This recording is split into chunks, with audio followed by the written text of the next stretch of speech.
I know, we got things going on two computers, don't we?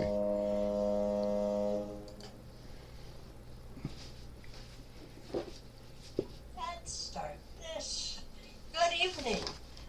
Please be aware that the first hour and a half of this meeting will be recorded so that we can put it onto our website and podcast.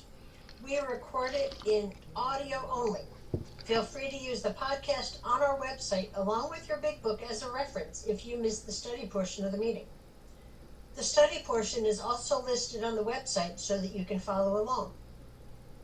And in accordance with our group conscience, in October of 2023, we will also be posting our podcast on YouTube.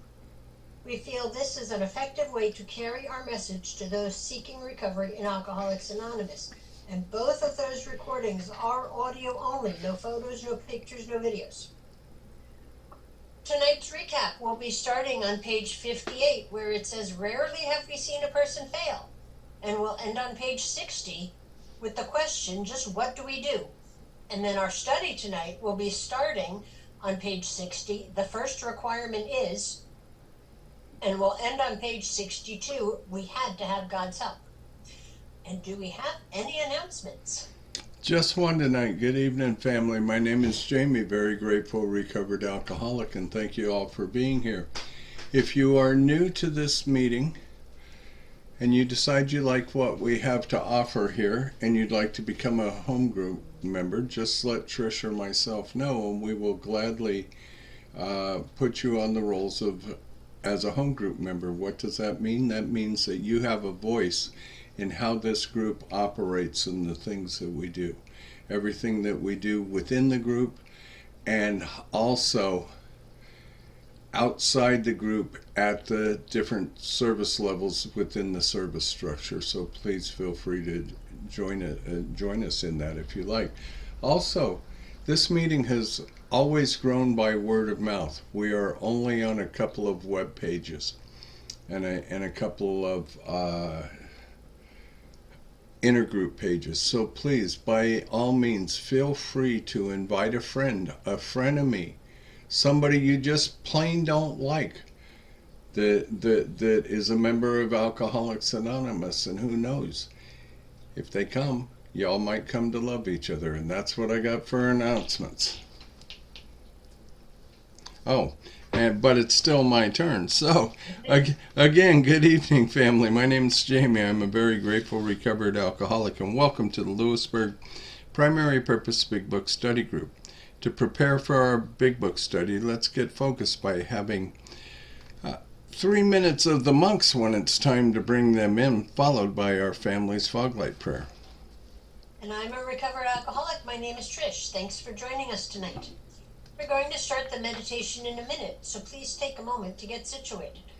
Please be aware of background noises when you are unmuted and sharing, is to not distract others or yourself.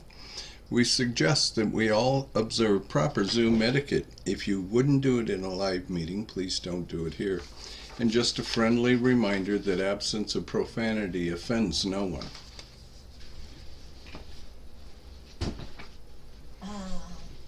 I have another line there for you. Please keep yourself muted during someone else's share. We will call on you in the order hands are raised. Oh, sorry about that. That's okay. From the forward to the first edition of Alcoholics Anonymous. We of Alcoholics Anonymous are many thousands of men and women who have recovered from a seemingly hopeless state of mind and body.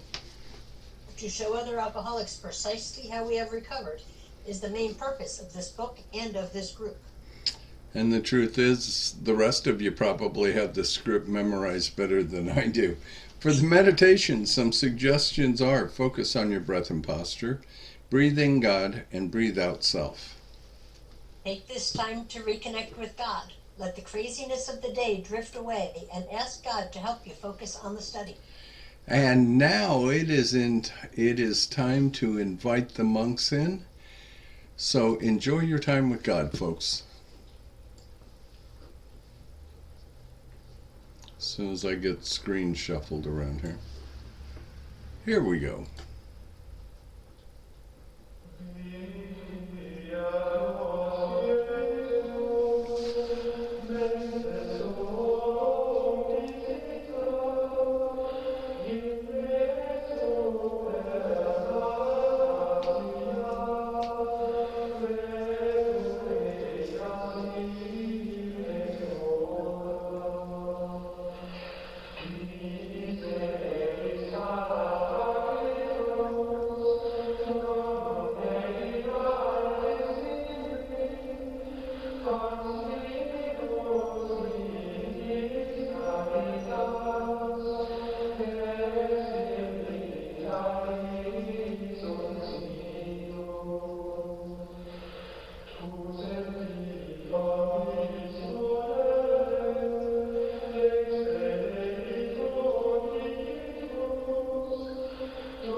And please feel free to join us in our family's fog light prayer. It's on your screen in front of you.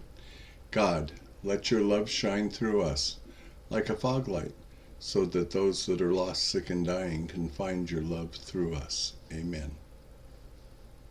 And let's have our secretary's report. Come on in, Alyssa. Thank you, Trish. Hi, my name is Alyssa, and I'm your recovered alcoholic secretary. I've asked Art to read the recovered statement. We read this notice to explain why many people in this group identify as recovered rather than recovering, and what it exactly means to be an alcoholic or a recovered alcoholic. Take it away, Art. Good evening, everyone. My name is Art. I'm a grateful recovered alcoholic, and this is our recovered statement. We are not cured of alcoholism, recovered but not cured. That presents a conflict to some alcoholics. If we were cured, we would be able to drink responsibly. No, we're not cured. The allergic reaction to alcohol will remain with us for a lifetime. So we have been restored to sanity. That was the problem. The main problem, the alcoholic centers in his mind rather than in his body. We are now sane where alcohol is concerned. Consequently, we have recovered. Thank you for joining us tonight. We meet every Tuesday starting at 5:30 p.m. Central Time with the Gerbil Fellowship Cage, where we chatter for an hour before the start of the meeting. Feel free to bring side dishes to share with the buzzards. Our Big Book study starts promptly at 6:30 p.m. Central Time, and we ask that you be courteous and ready to begin at the sound of the foghorn. We take our Big Book study seriously. Because of this, chat will be disabled during the study. In the 1940s, when the only elements to sobriety were God, a Big Book, and one recovered alcoholic working with an untreated alcoholic, the success rate was as follows. From the forward to the second edition of Alcoholics Anonymous, page XX, of alcoholics who came to AA and really tried, 50% sobered up at once and remained that way, 25% sobered up after some relapse, and the remainder, those who stayed on with AA, showed improvement. Can we get a show of hands of people joining us for the first time? I do not see any. Oh, okay. And the recovered alcoholics, these are your potential sponsors. Is anyone celebrating a milestone this week?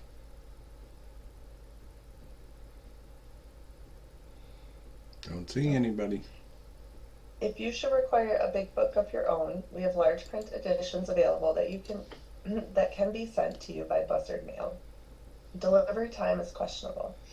Please remember to practice our 7th tradition by donating to the group address, Venmo, or PayPal posted in the chat and on the screen. Our suggestion is to purchase the Big Book and take an untreated alcoholic through the program of recovery. Please visit our website posted in the chat. Thank you, and see you next week. Thank you so much, Alyssa and Art. Thank you for your service tonight. From Chapter 2, there is a solution. The tremendous fact for every one of us is that we have discovered a common solution. We have a way out on which we can absolutely agree and upon which we can join in brotherly and harmonious action. This is great news this book carries to those who suffer from alcoholism. This is an open meeting, and as such, all who have an interest in alcoholism and our program of recovery are welcome. Because this is an open meeting, you need not identify yourself nor your reason for being here if you do not wish to do so. Your anonymity will be protected. We ask that you protect ours. While this is an open meeting, our membership in this group is limited to those who wish to recover from alcoholism and have a desire to stop drinking for good and all. Each member of Alcoholics Anonymous is a potential sponsor of a new member and should clearly recognize the obligations and duties of such a responsibility. Before we begin our study of the Big Book, last week we reviewed Tradition 1. Tonight, let's take a quick look at Tradition 2. Please refer to page 562 of Alcoholics Anonymous. Come on in, Linda. Hi, my name is Linda. I'm an alcoholic. 562.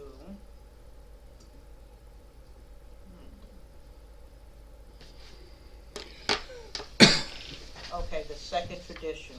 2. For our group purpose, there is but one ultimate authority, a loving God as he may express himself. In our group conscious, our leaders are but trusted servants. They do not govern. Okay, you want me to give some um, a little talk on the tradition? Yes. Okay. Well, I'm looking at the tradition, and it says long form. Still, it's the same thing. It says the same thing. It's self-explanatory. We don't have any bosses. Whenever there's a decision to be made within a group, it is a group conscious. Even the GSO, Journal Service Office, they come together collectively, and the different groups or the different positions that they have, service positions, if there's something that's going on and they want to make some kind of vote, I notice what they do is they'll put it out there to the other meetings, and then like your GSR will get that information, and they'll let you know there's some kind of change that wants to be done, and then people vote on it. Different groups vote on it, and after that, whatever the most amount of vote would win. But it's not one person saying, okay, I want to stop saying, men and women in Alcoholics Anonymous. I want to say people. It's not one person that said that they want to do it. It was a group of people that thought about that, and it had to be voted on. And every group is autonomous, except when affecting AA as a whole. So a lot of groups have adopted that. Some groups have not, because it's a group conscious. It was a decision. A group can either say that or they cannot say that. It's not going to affect AA as a whole. So there's certain decisions that your group, on the group level, may want to do. They may say, we can't have anyone talk about drugs at all. That's it. That's it. Only alcohol. And this is a group conscious. And they may say it at the beginning of the meeting, like my group does, and that's it. We just want you to talk about alcohol. And if the person starts talking about drugs, anything else, we'll stop them, because we want to keep it as an AA meeting. If not, it'll be turned into some other kind of meeting. And I noticed that some groups have they call it a 2-for-1, where you can talk about drugs and alcohol together. It's okay. That was voted on by the group. So decisions that are being made within the group, it's not one person. It has to be a collective vote. All the group members have to come together, and they have to make a motion, so that it has to be put on the table. People have to talk about it, and it may never go anywhere. It may never materialize. Another person may come up and say, well, we don't do this because of such and such, or because of the facility that we're in, we can't do that. And then all of a sudden, whatever motion they made, it's dead. Because sometimes when you are, whatever place that you're in, that facility may say, no, you can do this, no, you can't. So we have to adhere to whatever place that we're in. But there was something where I think that a group wanted to have, they had a group anniversary, and they wanted to have music and dancing, and the pastor said, no, you cannot. So when they had the group anniversary, they didn't have any music and they didn't have any dancing. The prior pastor said, yeah, and this was the Morningside group up in Manhattan, said, sure. But the new pastor was like, no, we're not doing that here. So what the group wanted to do was that decision. It was override by the pastor, because remember, AA is only donating. We're not even paying rent. We're just giving a donation so that we can stay there in that facility. They're doing us a service by allowing us to stay in there, and we're doing them a service because when AA is there in your church or in your community center, whatever, it's helping the community too. It's helping the community as well. So all decisions that's made, it's voted on. It is voted on. People talk about it, they discuss it. An issue may come up where, and when this happened in my group, and we did it very quickly. We had to do it very quickly because we have a different pastor now. We don't have a pastor. He moved all the way to Ireland. He got married and went to Ireland. So this church finally did get a new pastor, and she is a lot different, her ways and what she wants done. No problem. I don't have any problem with it.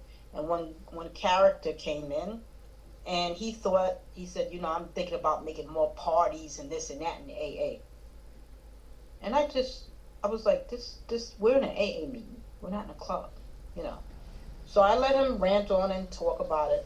And then he proceeded, and it really got me upset. He proceeded to go touch things, the piano.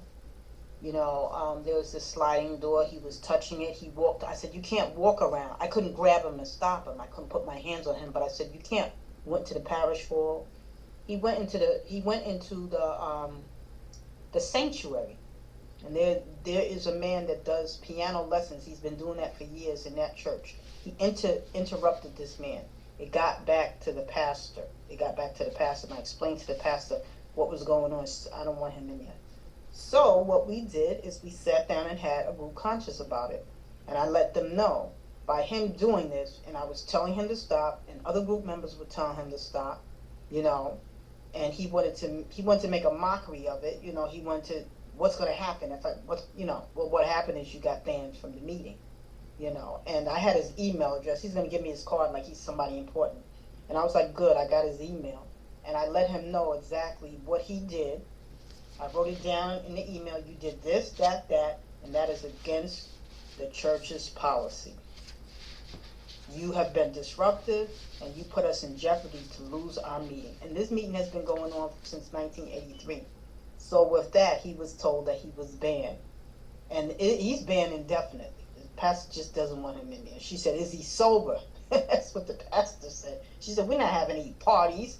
And this character, he's talking about, well, you know what? If we charge money, it'll be a good money maker for the church. AA does not endorse or oppose any causes. We don't make money for any church or any other entity. We don't. So that's going against the tradition. And this is what I'm saying about, this is why we have traditions. This is why we have traditions. This is why we have traditions. And this tradition right here, it was a group conscious that he doesn't come back into the meeting, and that's it. It's also group conscious that we're not having any parties. Don't even ask us. We don't have any parties. And what I did is in that statement, when after you read everything about the group and this and that and the blue card, then we read about the policies of the church and of this meeting. And we're not insured for that piano. So if someone touches it and it breaks, we're responsible for it. So now it's a lot different than before. We didn't have this because we didn't have characters like that doing that, but we had to, with this one character, we had to make an example of him and let other people know, just because we don't have the same attendance as before, it doesn't mean it's okay for you to just do what you want in this church. Respect the house that you're in. This church is very gracious to us. We pay a very, very low rent. And we have a very big space. We had a group anniversary, and they were kind enough to allow us to have a nice group anniversary. Mm-hmm. It was big. So with that, sometimes you have issues that come up, and you have to start making policies. You have to protect the meeting. It's for the good of the group. The good of the group is more important than that. Hello. Okay. Good of the group is more important than that one individual.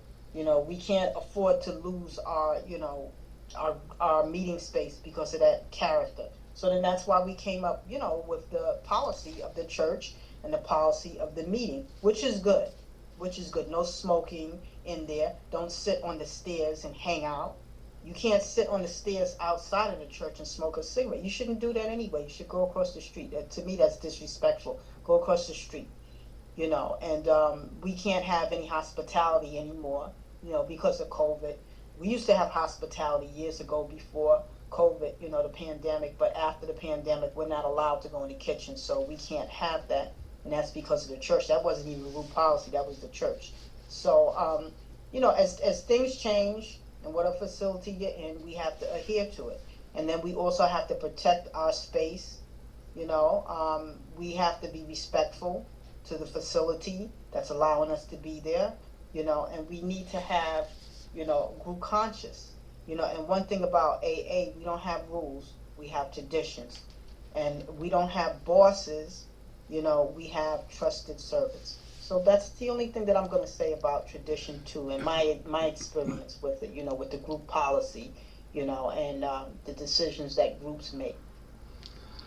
Thank you so much, Linda. What a joy. And thank you for pointing out the importance of our groups to comply with the boundaries and guidelines that some of the facilities we use. That's extremely important. Thank you so much. And now it's time for our weekly segment of That Ain't in the Book. We hear a lot of stuff said in meetings that can't be reconciled with the programs described in the Big Book of Alcoholics Anonymous. What follows is one of the things you often hear, along with what the Big Book actually has to say on the subject. And here's one of the things that we often hear. You're in the right place. And Lisa is going to come in and read a paragraph from page 31 and 32. Welcome, Lisa. You're muted, Lisa. Thanks, Jamie. I'm Lisa. I'm an alcoholic. We do not like to pronounce any individual as alcoholic, but you can quickly diagnose yourself. Step over to the nearest bar room and try some controlled drinking. Try to drink and stop abruptly. Try it more than once. It will not take long for you to decide if you are honest with yourself about it. It may be worth a bad case of jitters if you get a full knowledge of your condition. Thank you, Lisa. As we study, please make use of the pens, highlighters, and rulers so that you can share this experience with another alcoholic.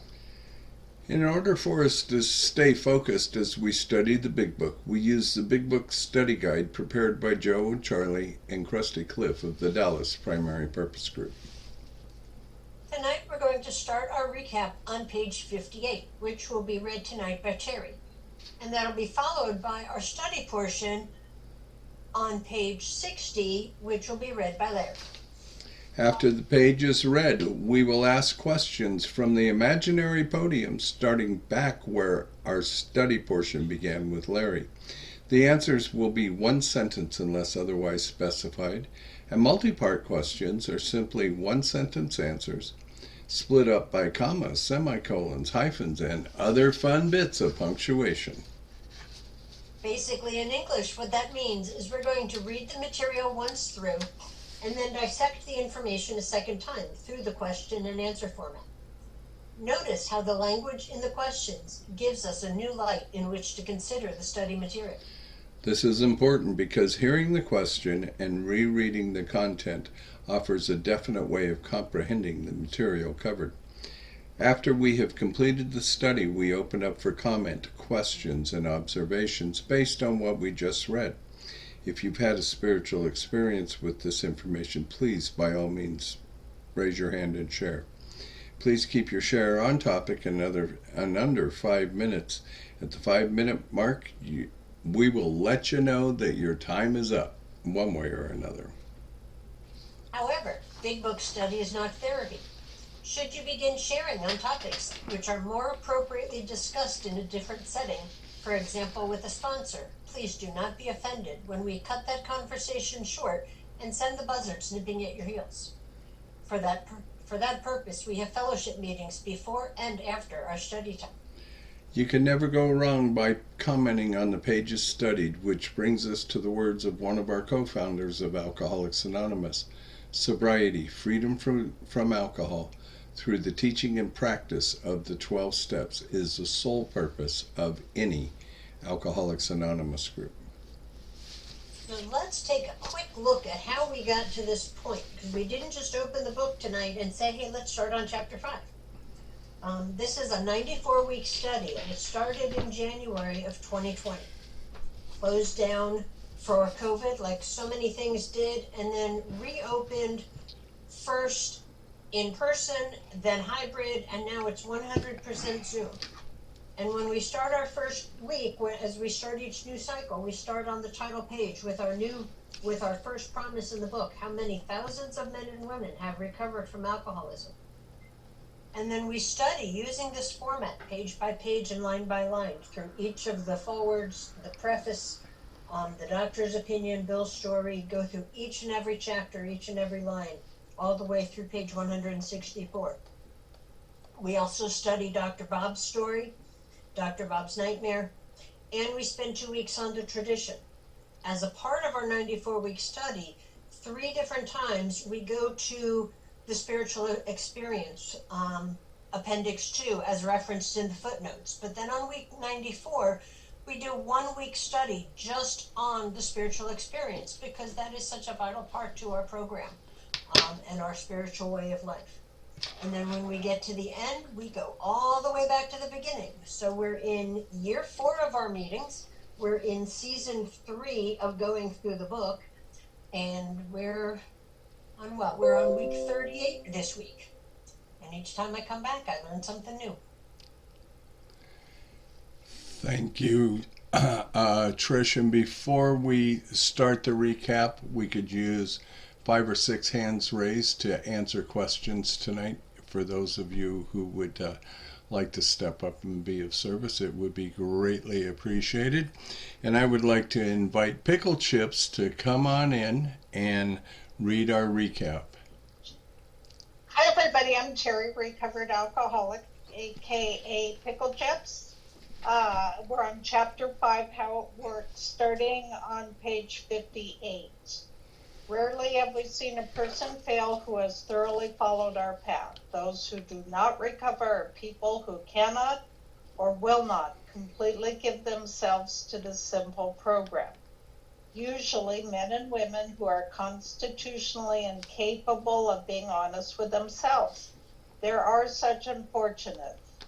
They are not at fault. They seem to have been born that way.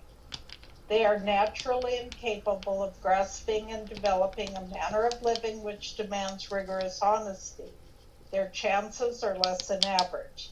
There are those too who suffer from grave emotional and mental disorders, but many of them do recover if they have the capacity to be honest.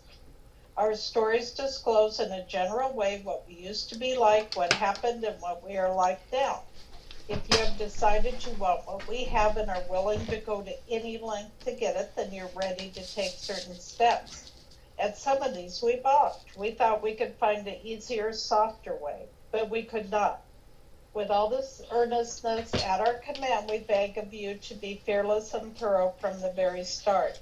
Some of us have tried to hold on to old ideas, and the result was nil until we let go absolutely. Remember that we deal with alcohol, cunning, baffling, powerful. Without help, it is too much for us. But there is one who has all power. That one is God. May you find him now. Half measures availed us nothing. We stood at the turning point. We asked his protection and care with complete abandon. Here are the steps we took, which are suggested as a program of recovery. 1, we admitted we were powerless over alcohol, that our lives had become unmanageable. 2, came to believe that a power greater than ourselves could restore us to sanity. 3, made a decision to turn our will and our lives over to the care of God as we understood him.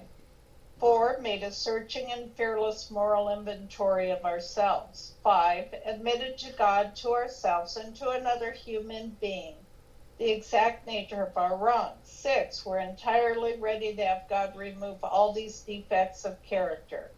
7, humbly asked him to remove our shortcomings. 8, made a list of all persons we had harmed and became willing to make amends to them all.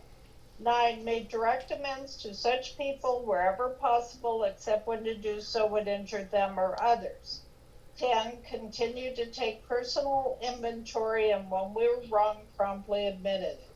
11, sought through prayer and meditation to improve our conscious contact with God as we understood him, praying only for knowledge of his will for us and the power to carry that out. 12. Having had a spiritual awakening as a result of these steps, we tried to carry this message to alcoholics and to practice these principles in all our affairs. Many of us exclaimed, "What an order! I can't go through with it." Do not be discouraged. No one among us has been able to maintain anything like perfect adherence to these principles. We are not saints. The point is that we're willing to grow along spiritual lines.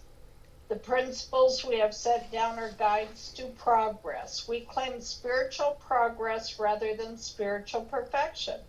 Our description of the alcoholic, the chapter to the agnostic, and our personal adventures before and after make clear three pertinent ideas. A, that we were alcoholic and could not manage our own lives. B, that probably no human power could have relieved our alcoholism. And C, that God could and would if he were sought. Being convinced, we were at step 3, which is that we decided to turn our will and our life over to the God as we understood him. Just what do we mean by that, and just what do we do?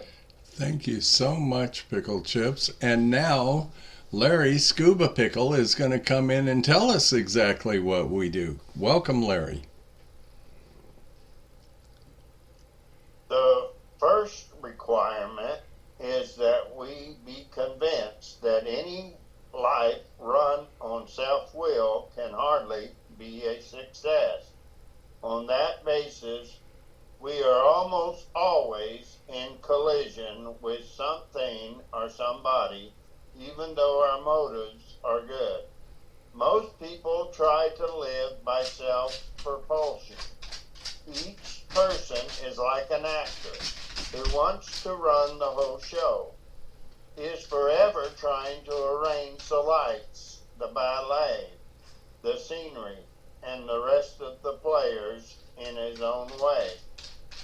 If his arrangements would only stay put, if only people would do as he wished, the show would be great. Everybody, including himself, would be pleased. Life would be wonderful. In trying to make these arrangements, our actor may sometimes be quite virtuous. He may be kind, considerate, patient, generous, even modest and self-sacrificing. On the other hand, he may be mean, egotistical, selfish, dishonest. But as with most humans, he is more likely to have varied traits. What usually happens, the show doesn't come off very well. He begins to think life doesn't treat him right. He decides to exert himself more. He becomes on the next occasion still more demanding or gracious, or as the case may be, still the play doesn't suit him. Admitting he may be somewhat at fault, he is sure that other people are more to blame. He becomes angry, indigent, self-pitying. What is his basic trouble? Is he not really a self-seeker, even when trying to be kind? Is he not a victim of the delusion that he can wrest satisfaction and happiness out of his world if he only manages well? Is it not evident to all the rest of the players that these are the things he wants? And do not his actions make each of them wish to retaliate, snatching all they can get out of the show? Is he not, even in his best moments, a producer of confusion rather than harmony? Other actor Our actor is self-centered, egocentric, as people like to call it nowadays.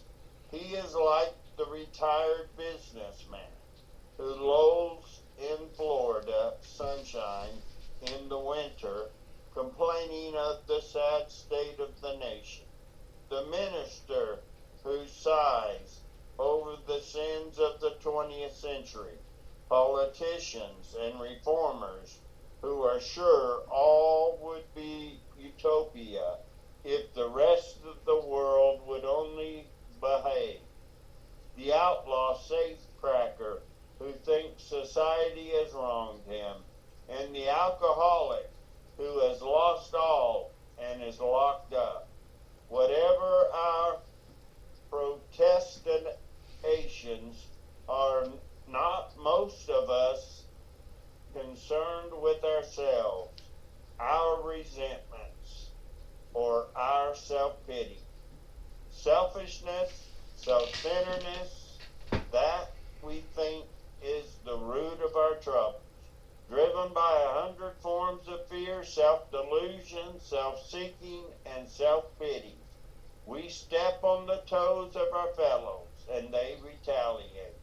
Sometimes they hurt us, seemingly without provocation, but we invariably find that at some time in the past, we have made decisions based on self, which later placed us in a position to be hurt.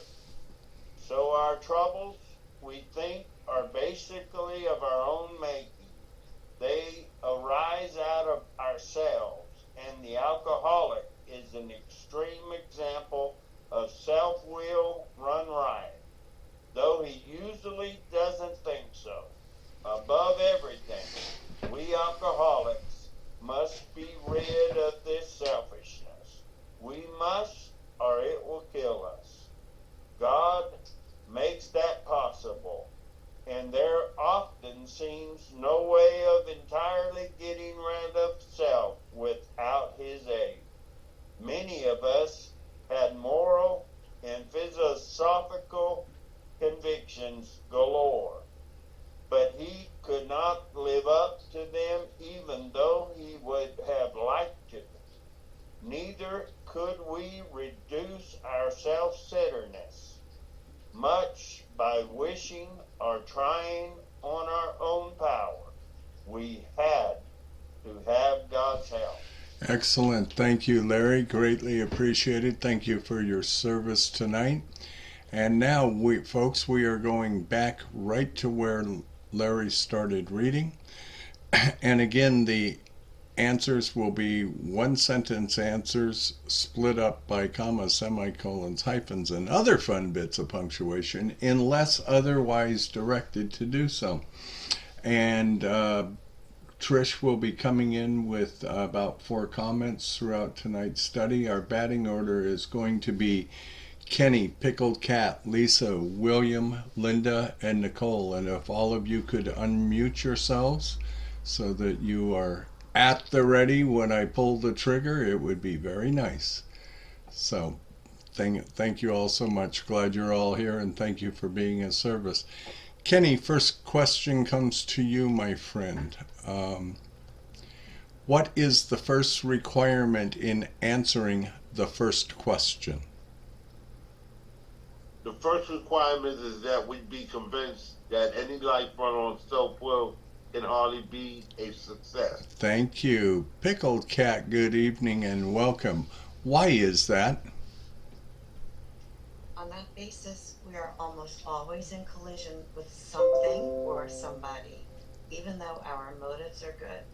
Thank you so much. And Sir William, everybody likes what? 2 sentences, please. Most people try to live by self-promotion. Each person is like an actor who wants to run the whole show. Is forever trying to arrange the lightings, the balance, the sceneries, then the rest of the players in his own way. Thank you. And Lisa. Oh, Lisa dropped. Are you in or out, Lisa? I'm in, I'm sorry. Okay, your hand had dropped. So let's go to Lisa and two-part question. A, what do we want regarding our plans and people's actions? And B, if everyone played his part, how would our life be? Sorry, Jamie, I'm a little lost here. We're at if his arrangements. Okay. If his arrangements would only stay put, if only people would do as he wished, the show would be great. Thank you so much. And coming to Linda.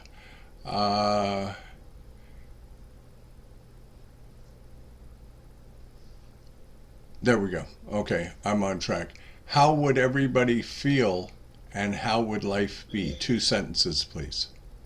Everybody, including himself, would be pleased. Life would be wonderful. Thank you.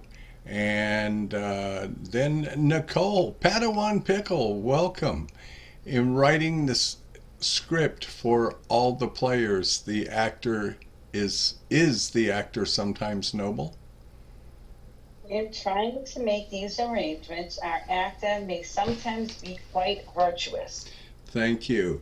Kenny, coming back to you, sir. He might even be what? He may be kind, considerate, patient, generous, even modest and self-sacrificing. Thank you. Pickled cat. But then he may be what? On the other hand, he may be mean, egotistical, selfish, and dishonest. Thank you. And Lisa, coming to you. If he is like most people, how will he be? But as with most humans, he is more likely to have varied traits. Thank you. William, what usually happens? 2 sentences, please. I looked up and I lost myself. Okay. He's more likely to Nope. have very slight. What usually happens? What usually happens, William? Oh, what usually happens, the show doesn't come off very well. Thank you so much. And Linda, coming to you, what does he begin to think? He begins to think life doesn't treat him right. Thank you. Nicole, what does he decide to do? Lisa. He decides to exert himself more. Okay, thank you. No, Kenny, I'm back in the original rotation now. Kenny, coming back to you. How does he change his approach? He becomes. He begins to think like Nope. He becomes on the next occasion still more demanding or gracious as the case may be. Thank you, Pickled Cat. Is he now pleased with the results? Still, the play does not suit him. Thank you. Lisa, who gets the blame? Admitting he may be somewhat at fault, he is sure that other people are more to blame. Thank you. And William, how does this make him feel? He become angry, indignant, self-pity.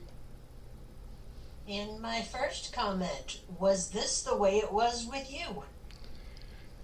And Miss Linda, coming to you, what is his basic trouble? 2 sentences, please. Is he not really, what is his No, basic? no, the one above it. What is his basic? Yes. Oh, admitting he may be somewhat at fault. No, He is sure. no, ma'am. What is his basic trouble? What is his basic trouble? Is he? Oh, is he not really a self-seeker, even when trying to be kind? Thank you. And Nicole, he is the victim of what illusion? Is he not a victim of the delusion that he can wrest satisfaction and happiness out of this world if he only manages well? Thank you very much. And Kenny, coming back to you, sir. What should be evident to all the other people in his life? Is it not evident that all the rest of the all the rest of the people, that these are the things he wants? Thank you. Pickled Cat, how do his actions affect other people in his life? And do not his actions make each of them wish to retaliate, snatching all they can get out of the show? Thank you. Lisa, what is usually the product of his efforts?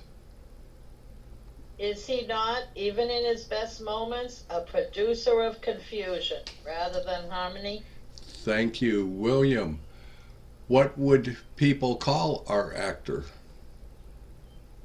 Our act is self-centered, egotistic, as people like to call it snobby. Thank you so much.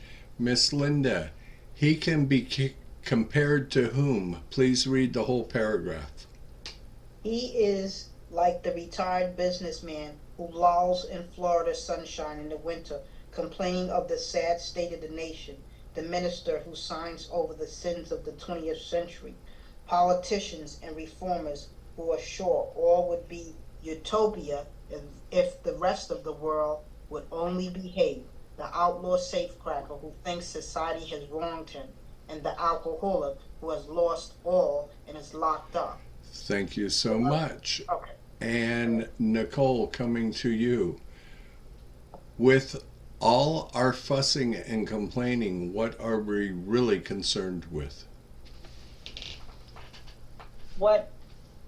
Whatever our protestations are, not most of us concerned with ourselves, our resentments, and our self-pity. Thank you. We must remember that the authors of this book are reporting what they did and what they learned about themselves. This book is based on their experience and knowledge, not the ideas or opinions. Thank you so much, Trish. And William, coming back to you. What is the root of our troubles? 2 sentences, please. Selfish, self-centeredness, that we think is the root of our troubles. Okay, and I'm sorry, I jumped out of sync there. So, Kenny, you get the 3-part question, sir. A, what manifestations of our selfishness drive us? What do we do? And C, and they do what? Driven by 100 forms of self-delusion, self-seeking, and self-pity, we step on the toes of our fellows and they retaliate. Thank you very much. And Pickled Cat, when people hurt us seemingly without provocation on our part, what do we usually find? Read the rest of the paragraph, please. Sometimes they hurt us, seemingly without provocation, but we invariably find that at some time in the past, we have made decisions based on self, which later placed us in a position to be hurt. Thank you so much. And Miss Lisa, who is really responsible for our troubles? So our troubles, we think, are basically of our own making. Thank you. And since I got out of rotation, I'm just going to swing things back in here in a minute. So, Miss Linda, coming to you.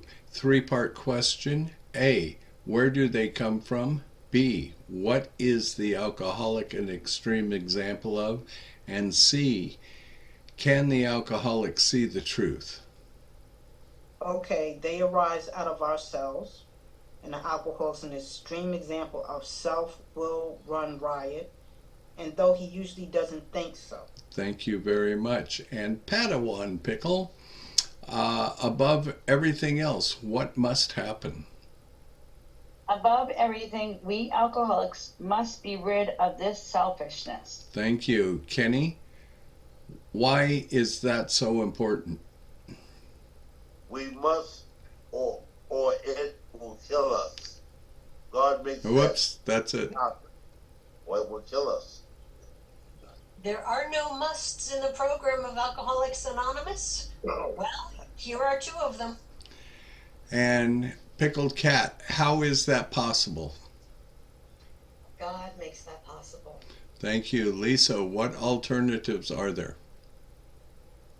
And there often seems no way of entirely getting rid of self without his aid. Thank you. And back in correct rotation, William, two-part question. A, do many of us have a high standard of values? And B, how well do we live up to our own values? Many of us have moral and philosophical conviction for law, but we could not live up to them,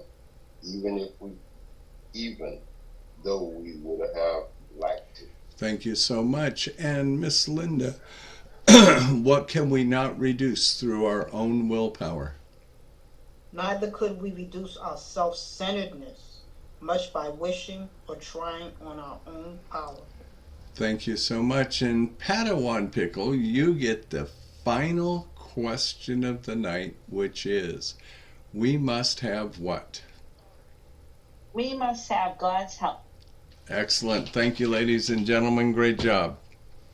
Appreciate your service. And now the meeting is open for questions, comments, observations, spiritual experience. Please, by all means, feel free to raise your hands. Let's not make this a dental chair. Hi, my name is, let me raise my hand. Oh, it's okay, Linda. You're here. Go ahead and go. Okay. From 60, the bottom of 60, 61, and 62.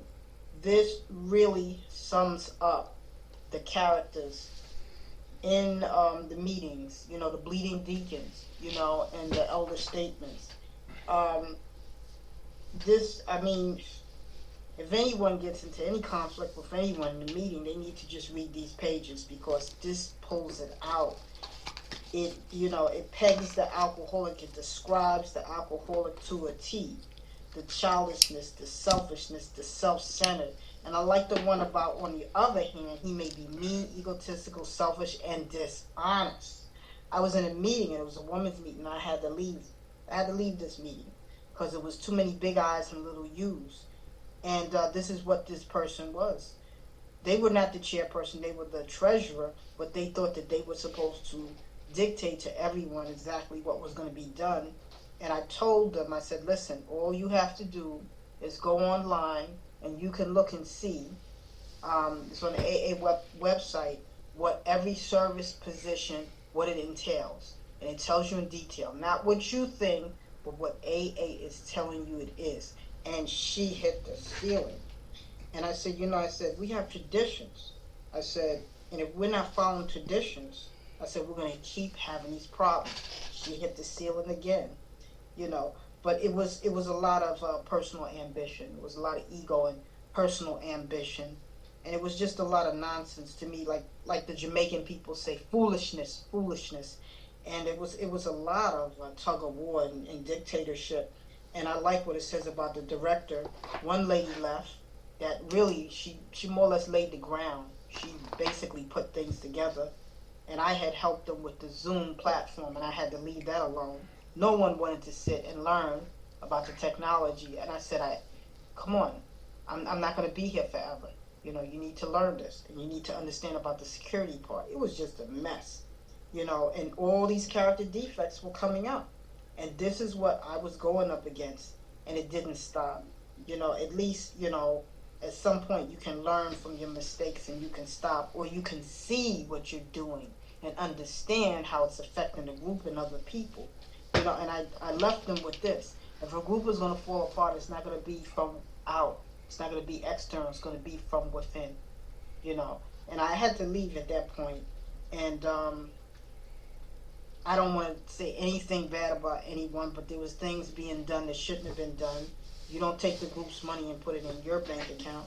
There's just a lot of things going on that I wasn't going to agree with, and I wasn't going to go along with, And this is not the first time I've been in a meeting and I had to leave because of the carrying on, And I had a friend tell me, he said, he asked me about another group. He said, wasn't that your home group? I said, it was my home group. And he said, well, I didn't think that was the name of the meeting. He said, I thought it was the Roberts show. And he had me cracking up. And I said, I don't know. I said, I just don't know. I said, I can't even get into it, and this is what happens. And all of this behavior, all of this foolishness, all of this nonsense, all of this egotistical self-ambition, self-will, not even seeing, or being too giving, not put any boundaries up, being too overly generous, because if you're too overly generous, you're going to get upset when you're not appreciative, and you're going to get your feelings hurt. So that's a problem too, being too generous. All of this stuff round up in one is going to cause a lot of friction and a lot of discord, I'll say, in a meeting. And I've seen it. I've heard people tell me stories. I did a 4-step with one young lady, and this was the things that she was talking about. How she did so much stuff, and then she just got ripped apart. And I said, but that's alcoholics for you. I said, that's alcoholics for you. After you did all that work, and after you did all that, I said, you see what they did? I said, because that's alcoholics. That's their nature. Some people, you could hold a door for them. They feel that you were supposed to hold the door. They don't know to say, thank you. And they don't know that when they walk through the door to look behind them so it doesn't slam in the person's face behind them. Some people are still haven't learned. They're still in their own bubble, and they're going to be like that for a while. Sometimes they're going to be like that forever, and I had to explain that too. I said, always remember you're doing God's work. Even though, you got hurt, this, that, the other, just understand this. It was not all in vain. It was not all to the wayside. You were doing God's work. Whenever you do service, put God first. You were doing God's work. I said, and then sometimes you have to leave situations if you see no respect is being served at the table. If it's too difficult and it's more of them than you, you're going to keep getting into a constant battle. So at that point, you bow out gracefully, you let them run their feet the way they want to, and you go on. And I've seen this. I've seen tug of wars. I've seen fights, people putting their hands on each other in a business meeting, and it was all of this. The retaliation, the self-centeredness, the ego, the pride, the argument, I'm right, you're wrong. Nobody looking at the traditions. You won't go through this if you're looking at the traditions. You won't even go through this. It says it. It says it in one of the steps, to be a worker among worker, to be a friend among friends, that we have to get along. We can agree to disagree. Maybe that's not in the book, but basically, to me, that's what they're saying. Take time to listen to what somebody else is saying, respect what they're saying, understand what they're saying, and don't try to push your will. No, I want it to be this way. No, I want the group to have this name. No, I want you to do this. No, it doesn't work like that, And in this group that I opened up, this group was in existence way long before I was sober. And we have, even though it's a small group, when we have a group conscience, I always put something out and I say, what do you think we should do? And I leave it at that. I'm not saying this is what we're going to do and this is, I said, what do you think we should do? And I get good suggestions from the other group members. Even if it's only 2 that just come to the business meeting, we still have to discuss it and talk it out. It's a collective group conscious, We're working together to keep this meeting open. It's not Linda's meeting. It's not Linda's show. No, it's AA, and we're there. I have to think about that primary purpose. The primary purpose is to stay sober, help another, alcoholic to achieve sobriety. And there's a responsibility statement, And if I'm not practicing the principles, and some people don't even know what the principles are, I'm going to get into these conflicts. Thank you for letting me share. Thank you, Linda. Joy to have you. Thank you for sharing. And Xavier, come on in, brother. Good to have you with us tonight. Hey, good evening. Glad to be here. Xavier, recovered alcoholic. So I'm so glad we're in my favorite chapter. I used to love this chapter. When I first got sober, I was in a group of guys in South Minneapolis. They would suggest I read chapter 5 as many people as possible. So I don't know if it was a good or bad thing, but I learned a lot for sure. I always like when they describe the actor trying to win the show. What it's taught me over time, and I always get something different when I read it and go through it, is I'm not a victim. I'm not as nice as I think I am. People aren't as bad as I think they are. And it doesn't really exist. Like, the world is not black and white. Kind of like, they're bad and I'm good, or blah, blah, blah. We're pretty much all mixed. Like, even if I think I'm being good, there's probably some self-centeredness. Even if I'm sponsoring a guy and bringing him through the book, there's some self-interest there, like, obviously. And the more honest I can get with myself, the better, because I can stop. If I think that everyone's bad and I'm good, then I'm a victim, and there's a lot of ego for me. And then I might go drink because I'm just acting like a dry drunk. And if I can see further than that, which I do through inventory, I can see that, for myself at least, I'm not all good or bad, and neither is anyone else. And, you know, so it kind of keeps me off a high pedestal. Be great, over. Like, it's more realistic. Like, so I love it because once I can see myself, once I see that and I see that in others, I have a lot more tolerance and forgiveness for other people. Others self-centered in their own ways, and then I can forgive myself. I forgive others, and then I forgive myself. If I attack others, I'm really attacking myself. You know, so I like it. I love overall. The overall thing I get from it is it gets me out of victimhood. If I'm a victim, I can't recover. And if I can start seeing where I truly have power, like, and I used to hate the Serenity Prayer. It seemed cheesy, but lately I've been really realizing, like, AA really teaches me that I have a tremendous amount of power, and that's the way I choose to see the world, my perception, if I want to align it with God's. And that's really, really incredible stuff for me. It's very, very powerful. So if I want to choose to be a victim, I have free will. If I want to choose to do some things like mechanics of inventory and ask for God's help and help me see things differently when God shows me my mistakes, and then I put it on pen and paper and write down my mistakes, it's amazing what will come out, and I'll tend to see the world differently, and I'll probably see the world more for what it is. I'm not all good and people down here are all bad. Usually life's a lot more balanced. And lastly, the line that always sticks out to me is, I think others are at fault, but usually I'm paraphrasing, I place myself in a position to be hurt based on self. That's one of, I think, the strongest lines for me, especially when I'm doing inventory, is if I really look at a situation, somewhere, somehow, I probably place myself in a situation based on self-centeredness to be hurt in the first place. So when I can look at my mistakes, my side of the street in any situation, and essentially learn the lesson that maybe the universe is trying to teach me, it's really, really radical stuff.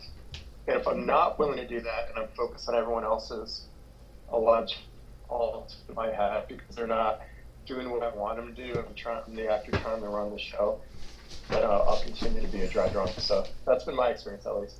I'll pass. Thanks for letting me share. Thank you, brother. Good to see you tonight. And Trish, you had your hand up. I guess it went down on its own. I didn't do it. Yeah. Maybe God's telling me not to share? No, I don't think you get away with that. You make a noise, your mic picks it up, it'll drop your hand. You don't get off that easy. I didn't think so. I'm sure enough an alcoholic. And, you know, I found myself, once again, in that director-actor state the other day. Somebody was trying to do something that would help me, and I'm getting mad, and I'm saying thank you and not really meaning it, and I got called out on it later. It's like, oh, you're not really happy I did that. And it's like, well, no. But while we're having this conversation, in the middle of it, I have this thought in my head, I need to do inventory. And then I have this next thought in my head of, he's just trying to help. And then the third thought in my head was, it may not be the way I want it done, but by golly, it's better than what I would have done, and in the long run, it's better than how I would have wanted it done in the first place. So I had to go back and apologize. And it was just one more example of how, you know, my way isn't always the best way. My way isn't the only way. And if I can take the time to sit back and think before I talk, think before I blow up, the realization is, you know, sometimes other people can do things better than I can, better than what my plans were.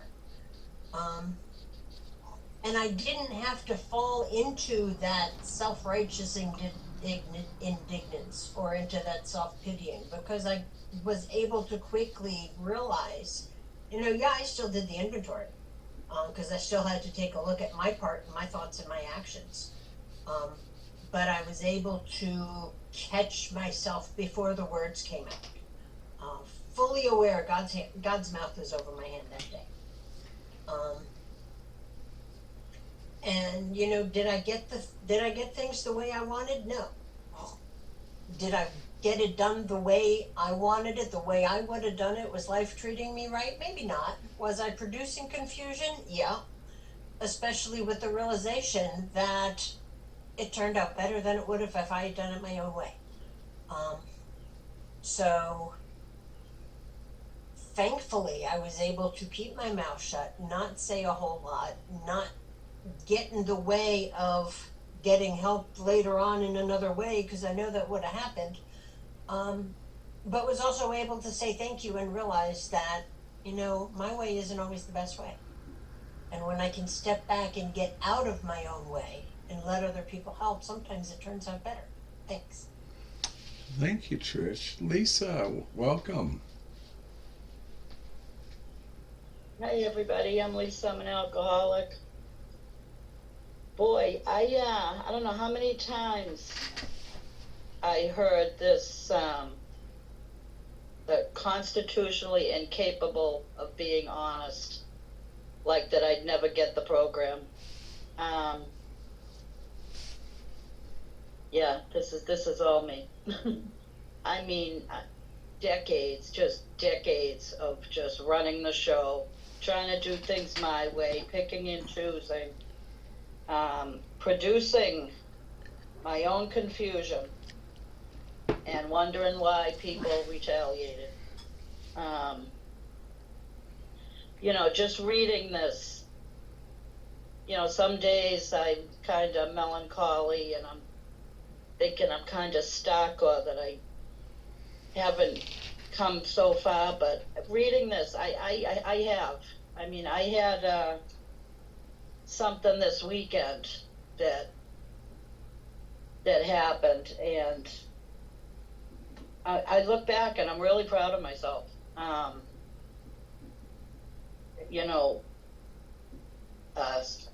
I don't have great relationships with my siblings, the ones that are left, and I got a text that wasn't meant for me, but it was about me, and it wasn't very nice.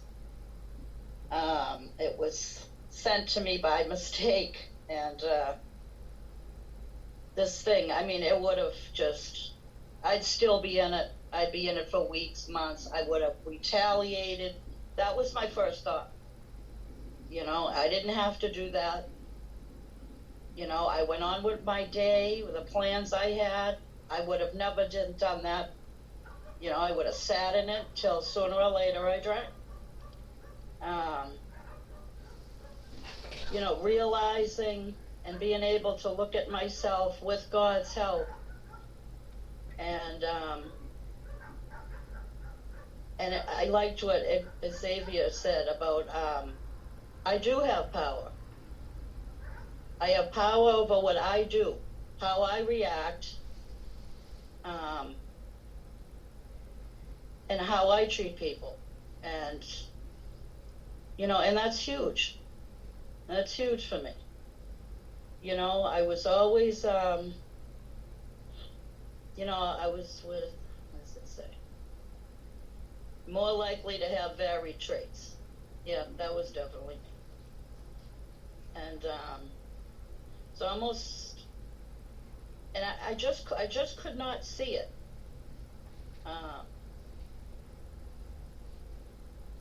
And the actions, I couldn't understand why is he doing this? But most of 90% of the time, I started with something I said, and I don't understand. I don't get it. Let's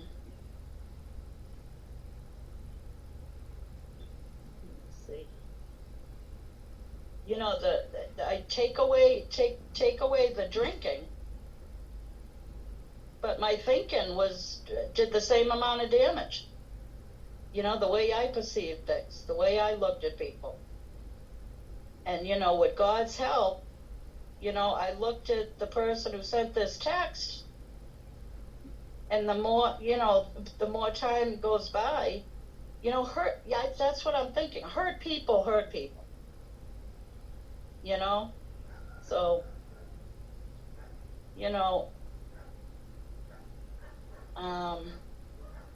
I'm sorry, I'm just really nervous. That, picking up the phone and using the tools I'm learning, and, I got a long way to go, and just in under 5 months, I look back on Sunday and wow, I look back on a couple months back, getting through my brother's death, wow, I'm really grateful. And like you said, every time you read this, I do another big book meeting, and we're a little bit ahead. But none of this, when we read this a few weeks back, none of this came to my head, Every time you get more and more. And God's doing this, because like I said, it's been decades, and I just didn't see it. I couldn't see it. Like I think it was this morning, Jamie, you were talking about too, how other people see things in us, and we can't see them in ourselves. And yeah, that was so true. I had a couple different times in different programs I was in, and who are you talking about? You're not talking about me. I don't see that, and it's so hard to see things in ourselves. And I'm just so grateful that, my eyes are opening, my ears are opening, and my mouth's starting to shut. And that's God, and that's it for me. Thanks. Thank you, Lisa. William, come on in, brother. My name is William Alcoholic. And, I tell you, this book was written in 1939, and I got sober in 1992. And I was born in 1949, December 28th, at the end of the year. And they knew more about William than William knew about himself. And I'm still learning. Thank God for the fellowship and the program of Alcoholics Anonymous. And a lot of the nouns and pronouns that they was talking about, delusional, self-seeking, and all that stuff. I lived a rough life, not knowing what was wrong with me. And I had been to the church, and I don't know how much morals I had about myself, but I know I had a lot of fear in my life at that time. That's why I came to Alcoholics Anonymous, And the whole thing about it, one thing that stuck out to me the most, and this was my favorite singer, that I was had willpower. I always said that. I remember when I went away to this treatment program and stuff, and I kept telling the counselor, I got willpower, I could do this. And when I had the materialistic stuff, I had a lot of friends. When the materialistic stuff, they was all gone. I looked around, William was standing by himself, I could count, the few friends that really stuck with me, and at that time, I could count them on one hand, But as coming here reading this literature, I began to see it. It wasn't no, when I walked in the door, I seen it, because I was blind with deception. I thought I was this good little way up, you should behave a certain way, and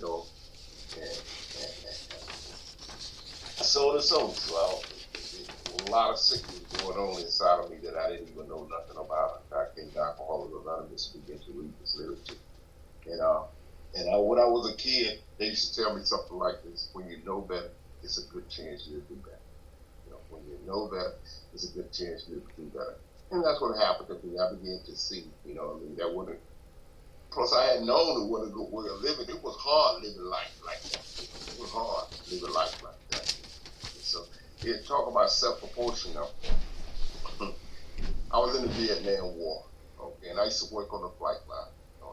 And we used to have a B-52 taking off every 20 seconds.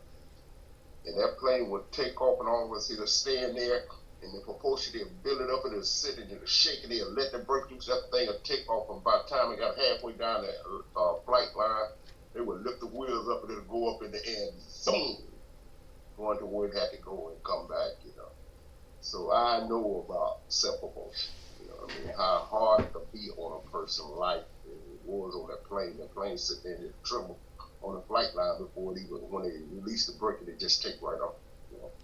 So, and that's the way my life was running. I had nobody. Well, I didn't look for nobody to do that until I came back on Alcoholics Anonymous. The only way I listened to you, because you wasn't telling me about me, you was telling me about you. So it sort of opened my ears up to listen a little bit.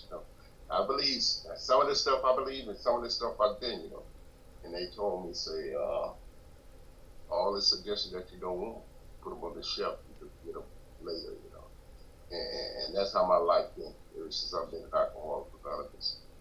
Now, the only thing different now than it was before, I'm a little bit more aware of it, And definitely, it was talking about running on self-proportion, I knew about God, but the only time I call on God when I need God to do something for me. I didn't know about coming in here, helping other people, helping myself, the purpose of life. Had no purpose. The purpose I had was selfish and self-centered. That's what it all was about. And today I know that, And because I know that, life is so much better for me today. You know what I mean? I kind of stay out of those strategies, what could I say? I keep coming. More is being revealed. I keep coming to Big Book Study, keep reading it, and it's interesting too, because I'm learning about me, I remember when I was a kid, right? I'm gonna say this story and shut up now. This lady, she used to come to the church all the time. She was a midwife. I was born by a midwife. And whenever she told a story about when we came, about how I came into the world and stuff, I would sit there and listen to her. I would say it was interesting to hear the things. She talked about how my hand was moving and everything was moving and stuff. It was interesting. So that's what it is like today when I read the big book and hear other people say. It's very interesting how you are talking about me and I'm learning about me and what I can do about it. Definitely, I have a God of my understanding today, And with that God, I don't ask it for nothing no more. I just try to get out of the way and say thank you. When I wake up in the morning, I say thank you, God. Thank you for another day. Whatever your purpose, I got some plans today, but whatever your purpose, I know I have to get out of the way. And it happens like that sometimes. And sometimes I have plans and stuff happens. And I don't want to do it, and I say I have to do the right. I'm conscious of it today. I have to do the right thing. So it's been an ongoing revealing information about me in the literature and to other people. So that's why I keep coming. Thank you. Thank you, William. Good to have you, brother. I'm going to go ahead and jump in. And if somebody wants to raise your hand, by all means, please go ahead. I'm going to go back to the end of the recap. Being convinced, we were at step 3, which is that we decided to turn our will and our life over to the care of God as we understood Him. Just what do we mean by that? And just what do we do?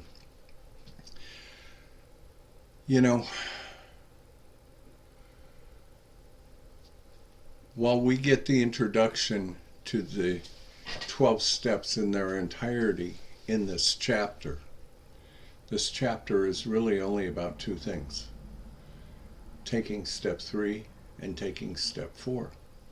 And it gives us very clear-cut directions. Tonight's reading happens to just simply deal with the simplicity of looking at ourselves. Am I holding the mirror up and saying, oh yeah, that's me? Or am I saying, oh no, that's not me? You know, I always say with pages 61 and 62, how did they know how to write about me 35 years before I was born? And the way they knew how to do that is because they were writing about themselves. And they understood that there would be others like them coming into the program.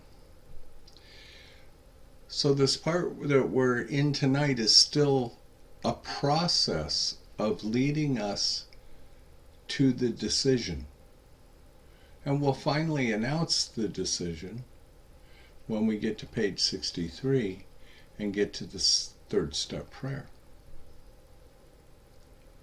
And through the rest of the chapter, what we will learn is the prayers we'll use, the actions we'll take, and the promises that will result from taking the actions and using the prayers.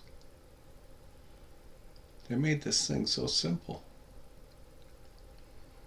And the only thing that holding me back from progressing is pride, ego, fear, selfishness, self-centeredness. And if I'm letting those things hold me back, then I'm blocking myself from the blessings that God is already waiting to give me, that God wants me to have in my life. Every time I have a disagreement with someone on any issue, I have to come back to these pages and ask myself, am I being the guy on page 61 and 62? I have to remember that people have their own rate of growth, sometimes quickly, sometimes slowly. It's not up to me to determine what somebody else's growth rate should be. But here's what I do know from following this book and following the first 100 that left this book for us. Quickly and thoroughly is the most effective way to love, peace, joy, happiness, freedom, to emotional sobriety. The longer, it's like going fishing. And you're fishing with live worms, right? You put that worm on the hook and you toss it in and it's wiggling around. It's an attraction to the fish. You let that worm drown and he no longer wiggles. He's not much of an attraction to the fish. So we always have to keep it fresh. At least I always do. I make mistakes every day. I'd be lying to you if I said there wasn't something, at least one thing in my day, every day, that wasn't somehow selfish or self-centered or self-seeking. I try not to live that way, but the truth is that I do. So, I need to stay in the practice of this. And if I don't, I'm blocking God from giving me the blessings that He already wants to give me.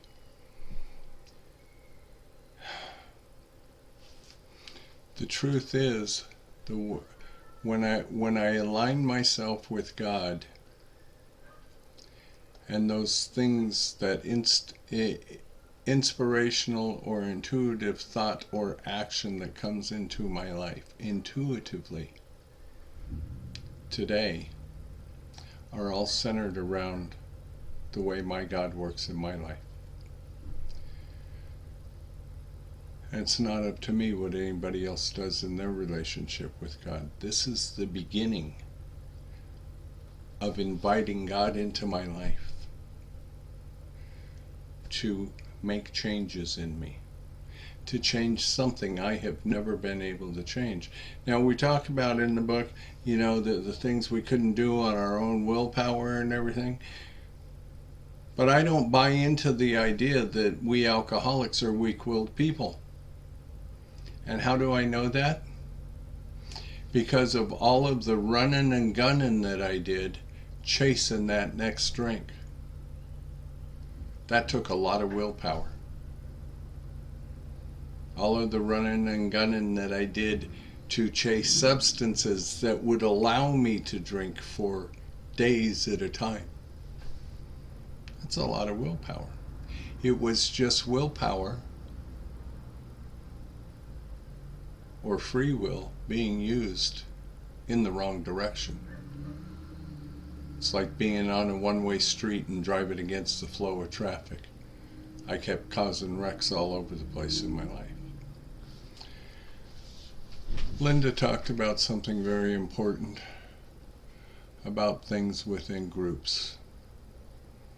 So I'm just going to say this. I love this group with all of my heart. It is one of the most important things that I have ever done in my life. But this group is not about me. And I want to thank each and every one of you for raising your hands every week and taking on commitments and being part of. Because that's service work. Even if you don't do anything this week, you're here. That's service. I want to thank everybody who steps up to be secretary and traditionalist and come in the rotation with Trish and I. However, this group has been set up to go on without Jamie. It has been designed to carry the message without me here. No, I'm not dying, okay? But this group has purpose. And it's been designed to go on for years. And financially we can. But if something happened to Trish or me tomorrow,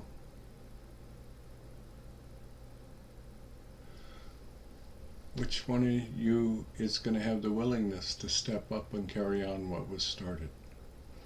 Because I don't believe it's God's will for this group to die.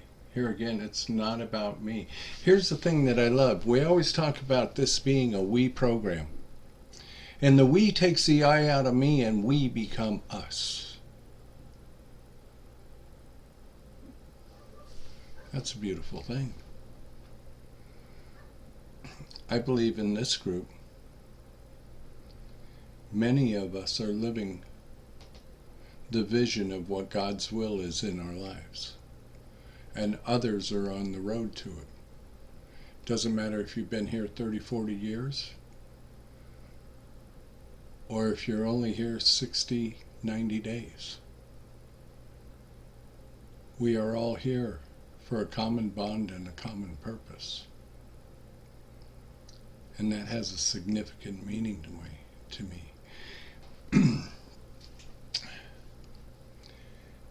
It is an honor. It is an honor to serve today rather than to be selfish. It is an honor today to give rather than to receive. And when I found this book study a few years ago and then started it, I had absolutely no idea the spiritual path and growth that it was going to take me down. Trish and I are not primary purpose. You guys are. Each and every one of you. And I love you all. Thank you. Jim, come on in. Hi everyone, how are we tonight? It's Jim, an alcoholic.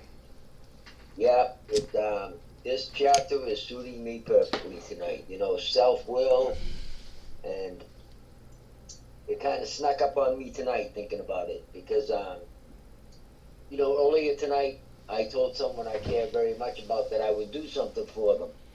And, you know, I had a few things that I had to do myself, and rather than thinking about, you know, how I needed to separate my time and do things. I really didn't consider everything and how long it was going to take me.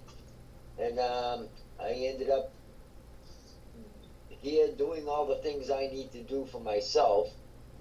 And it's starting to look like I'm not going to be able to do what I had said I was going to do for my friend. And I don't like that at all. When I say I'm going to do something, I try the best of my ability to do it. And, you know, these are like, it's like a little trap for me. It's one of these things that gets me feeling like, oh, you know, like a little less than, you know, and it was my self-will that caused it because I had an agenda.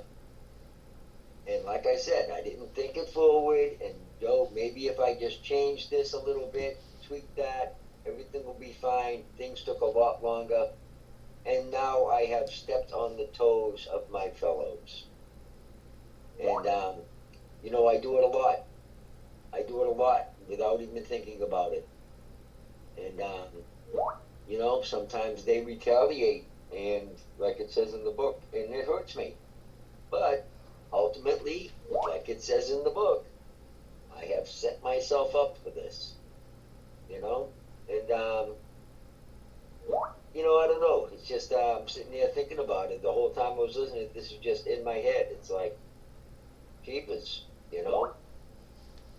It's exactly what's going on. It's my self-centeredness. I have my agenda. I want to get done what I want to get done. And, you know, that's got to come before everybody else rather than, you know, sacrificing a little bit. If I had just done what I was asked earlier, before I began doing this stuff, now I realize I could still be here getting my stuff done, but I would have taken care of what I said I was going to take care of before, you know. And it's just funny how things work out. I'm getting these lessons a lot, and you know, it happens with a lot of people that I deal with, you know. It's just it's my alcoholism, I guess you would say. So I'm still working on this. I'm doing my best to be a better person as much as I can, and more shall be revealed. It you know, was revealed to me tonight, my actions. So at least the best, all I can really say right now is, hey, at least I have realized what the pain my actions have caused me, because I'm not happy with myself right now. But you know, hopefully I can turn this around and make what I said I was going to do a priority at another time and take care of it to the best of my ability as soon as I can. Yeah, I am the consummate actor. You know, I do things. I want things all my way, and when they don't go my way, I get upset, or I'm making somebody else upset, and not thinking about the whole picture. Not thinking about how I'm hurting the people around me. So, yeah, I've got my lesson. I'm glad I made it to the meeting tonight. I love Zoom, thank goodness, because I wouldn't be sitting here without Zoom. Yeah, it's just a revelation for me, and I'll leave it there. Thanks, everybody, for being here. I love you all. Thank you. Thank you so much, Jim. Anybody else want to jump in before we close up? I just wanted to say one more thing, if I could share a second time. Sure. You know, it's not just on the groups, it's in my relations with other people too. This is very good for as far as with relations with people.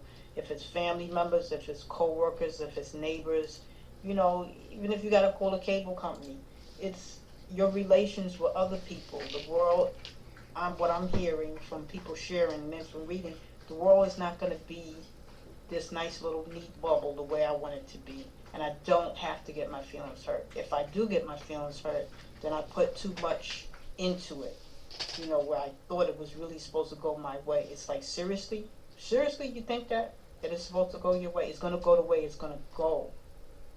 And just because it doesn't go your way, you don't have to get hurt and pout.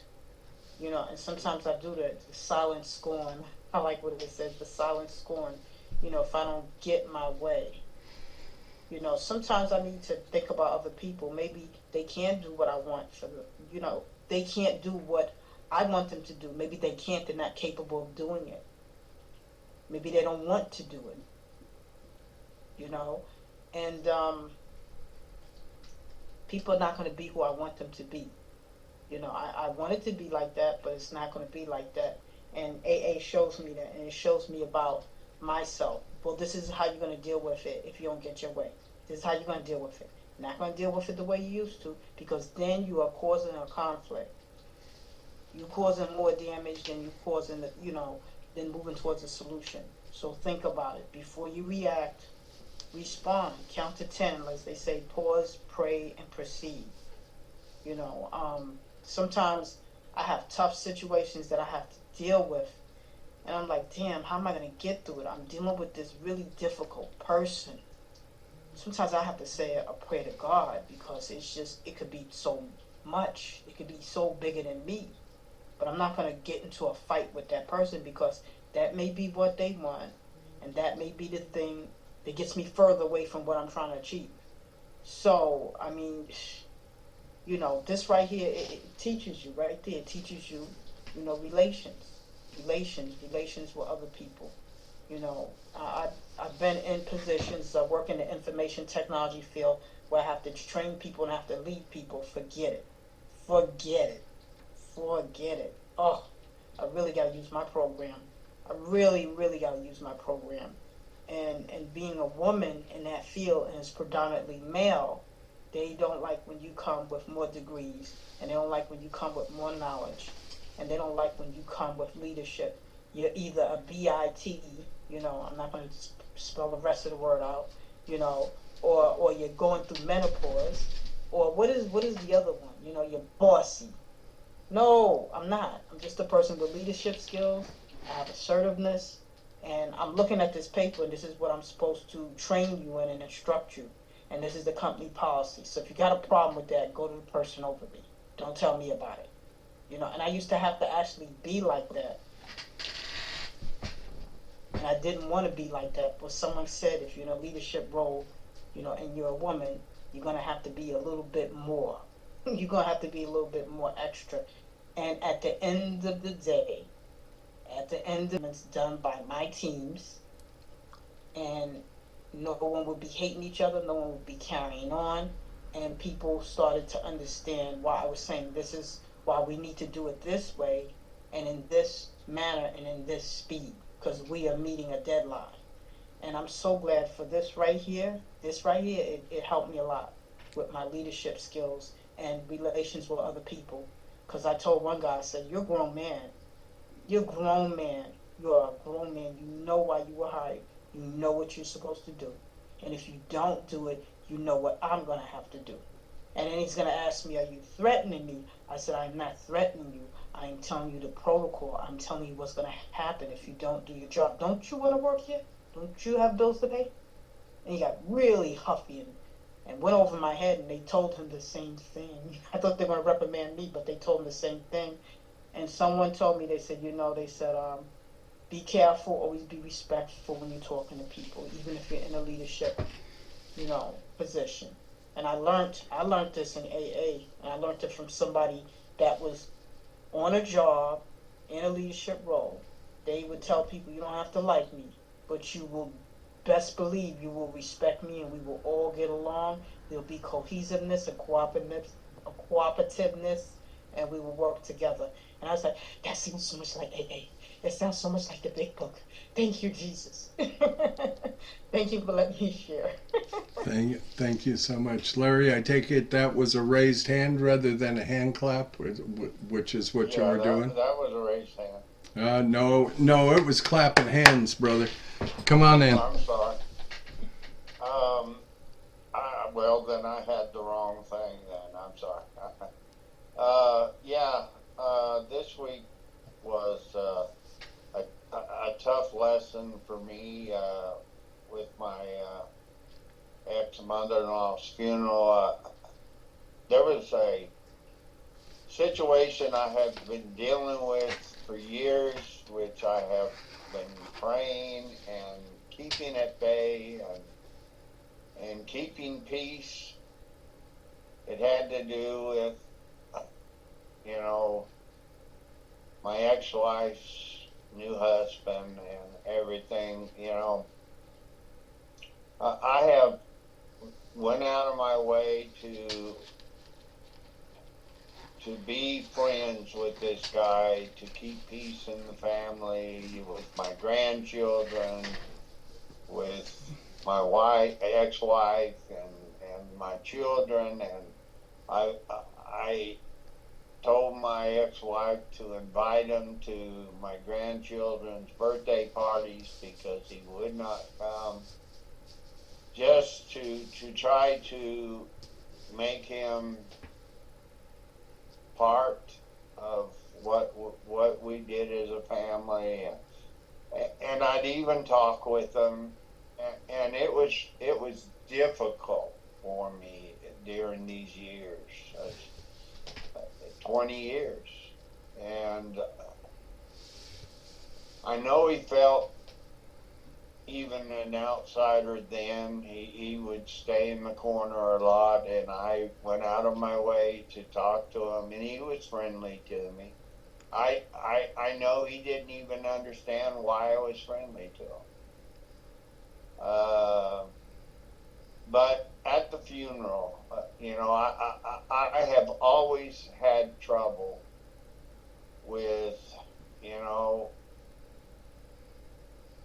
he was able to spend the holidays and the family reunions and stuff with my ex-mother-in-law and all those times, and I've missed it for these 20 years. I've missed her for 20 years. I loved her. But I have been on the outside looking in because I could not be part of her life again. And she died, and I was grieving. And I was at the funeral, and there he was sitting in the front row. And I went up to the casket, and I saw my mother-in-law, and my wife was standing there, her ex-wife. And I wanted to tell her, you know, how sorry I was, and I felt like I couldn't share how sorry I was. You know, I wanted to give her a hug and say I'm sorry, or at least I wanted to hold out my hand, but I felt I could not because he's sitting right behind us in this couch. I didn't want to start trouble. He is kind of jealous.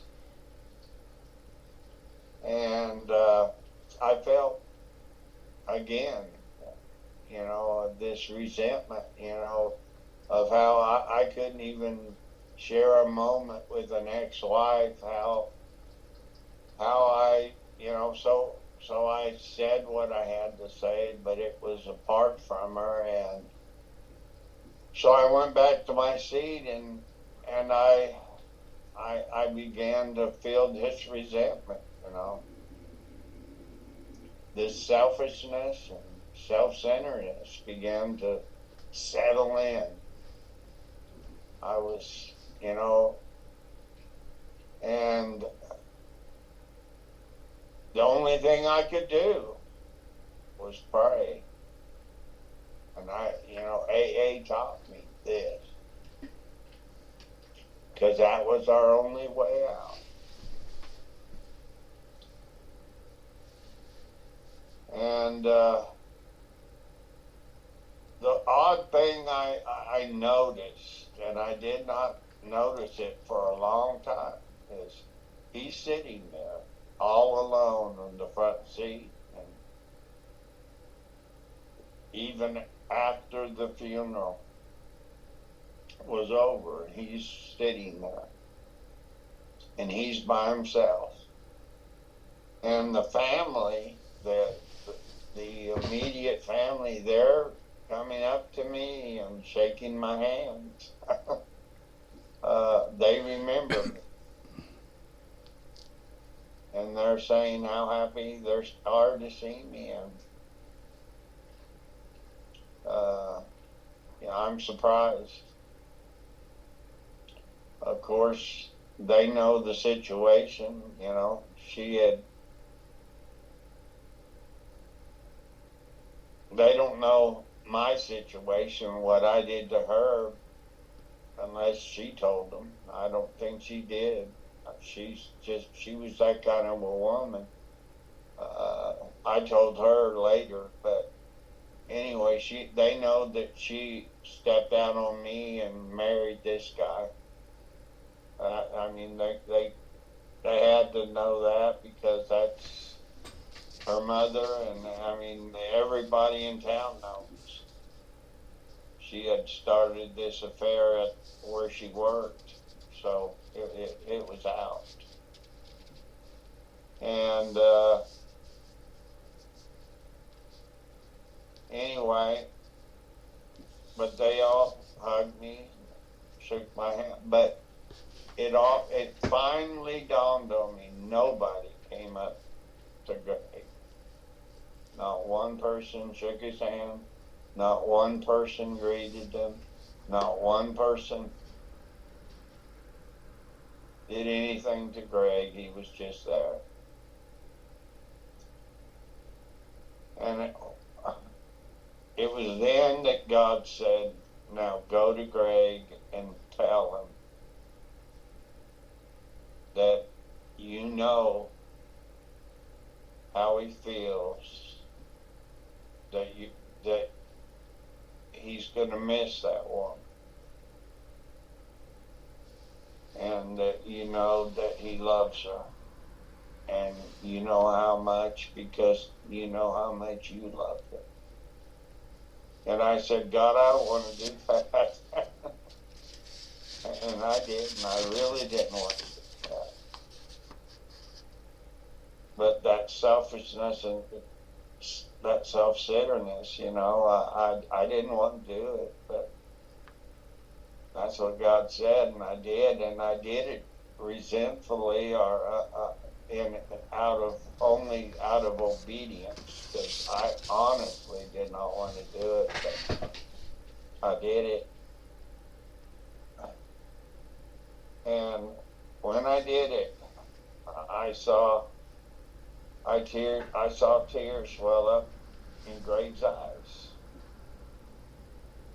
and all that resentment just kind of fled away, because I could see he was hurting. He was like a sick person, just like I was. And God taught me something. And I'm thankful that AA could teach me. If it wasn't for this program, I could have never done that. And I have missed opportunities like that before. And I'm so thankful that I didn't miss it this time. That's all I got. Thank you, brother. Glad you are here with us, and my heart goes out to you. Trish, would you like to read us out? I would, thank you. From page 164. Our book is meant to be suggestive only. We realize we know only a little. God will constantly disclose more to you and to us. Ask him in your morning meditation what you can do each day for the man who is still sick. The answers will come if your own house is in order. But obviously you cannot transmit something you haven't got. See to it that your relationship with him is right, and great events will come to pass for you and countless others. This is the great fact for us. Abandon yourself to God as you understand God. Admit your faults to Him and to your fellows. Clear away the wreckage of your past. Give freely of what you find and join us. We shall be with you in the fellowship of the Spirit, and you will surely meet some of us as you trudge the road of happy destiny. May God bless you and keep you until then. Thank you, Trish. And again, I'd like to thank everybody for their shares tonight in their service work. I am so grateful and so blessed to be part of something that is so much bigger than I am. And I appreciate all of you. After a moment of silence for those who are sick and suffering and who will not make it today, including all the little kids with no choice of their own, we will do the virtual circle up with our hands and close with the Lord's Prayer. So here's your moment.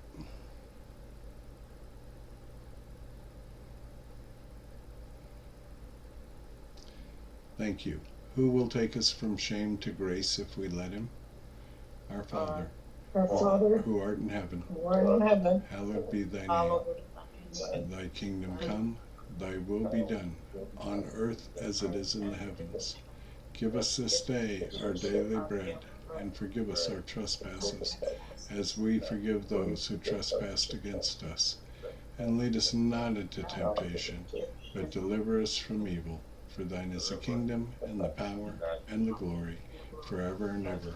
Amen. Thanks. Good night, everyone. Thank Thank you. you, Lev. Thank you, Lev. Thank you.